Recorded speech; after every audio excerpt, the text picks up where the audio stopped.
सर्वप्रथम समस्त मोर praise the Lord. इस सकाल समय आपनक सहित एक वाक्य मु शेयर करिया पई चाहे ताहा होची उपदेशक तार 7 पर्वर 14 पद मु पढ़ी दिए आपण सुनंतु। वाक्य प्रकार लिखा जाए, सुख समय रे आनंदित हो वो दुख समय रे विवेचना करो।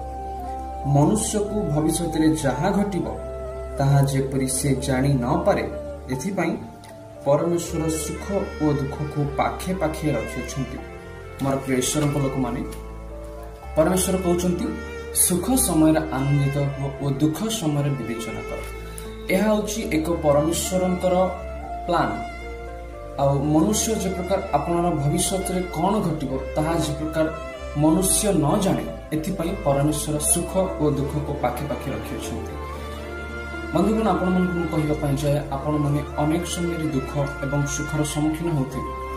बेले बेले आपण दुख समय रे प्रभु को मध्य रागी जाउथिबे, कहीं केते जीवन रे दुख।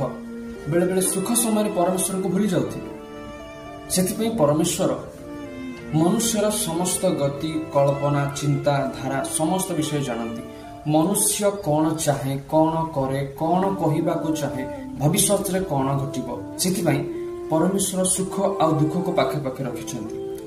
मोर प्रिय ईश्वर लोक माने आज एही वाक्य द्वारा आपनको एतिकी मु कहबा पई चाहे, सुख समय रे आनंदित होंतु, दुख समय रे विवेचना करंतु। कारण दुख जदि आपनक जीवन रे आसीबो नै, ताहा हेले आपण माने ईश्वर को केबे मध्य स्मरण करिवे नै।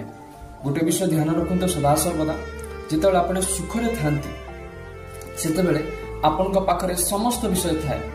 धन हो, संपर्क हो, अनेक अनेक विषय थाए।